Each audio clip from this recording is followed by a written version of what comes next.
या पद्धतीची जयंती भव्यतेने जयंती या ठिकाणी साजरी केली जाते. आपण या ठिकाणी मंडळाच्या संस्थापक अध्यक्षांशी बोलणार आहोत.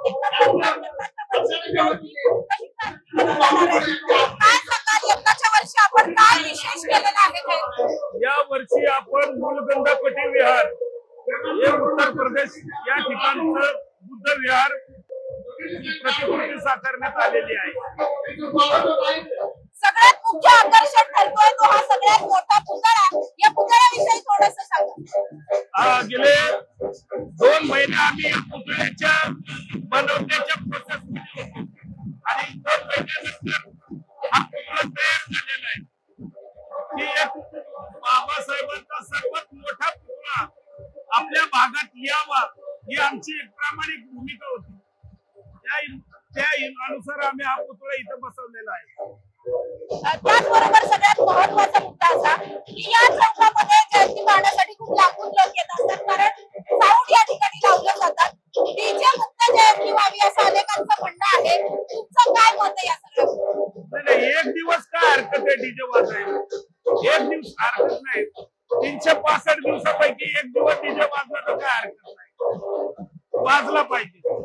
सर्व लोक एकत्र येतात आणि आनंद घेतात. बाबासाहेबांनी आम्हाला आणि या सर्व समाजाला एकदम जनावरांमधून माणसामध्ये आणलेले, त्याचा एक नाचून आनंद व्यक्त करतोय आम्ही. काय हरकत नाही, नाचलं पाहिजे. एक दिवस नाचलं पाहिजे. या सगळ्याच्याच बरोबर पुणे शहरामध्ये ठिकठिकाणी जयंती साजरी केली जाते. ट्रॅफिक थोडंसं आज वाढलेलं आहे, काहींना थोडासा त्रासही होतोय, घरी जायला उशीर लागतोय. या ट्रॅफिकच्या नियोजनासाठी आणि आवाहन काय करणार आहात? ट्रॅफिक आंबेडकर जयंतीमुळे होत नाहीये. ट्रॅफिक या रस्ते बारके आणि ट्रॅफिकचं नियोजन नाहीये, त्याच्यामुळं ट्रॅफिक होतंय. आज रोज काय आंबेडकर जयंती नसते तरी पण ट्रॅफिक जाम होत. त्याचं कारण काय? जयंतीमुळे आहे का? जयंतीमुळे ट्रॅफिक जाम होत नाही. नियोजन नाहीये, रस्त्याला अतिक्रमण झालेली आहेत आणि बेफाम गाड्या वाहतूक आहेत, रस्ते बारके आहेत, त्याच्यामुळे हे ट्रॅफिक जाम आहे. रस्त्याचं नियोजन नाहीये आणि एक दिवस ट्रॅफिक जाम असले नागरिकांनी थोडा त्रास सहन करावा. नक्कीच माझ्या बरोबर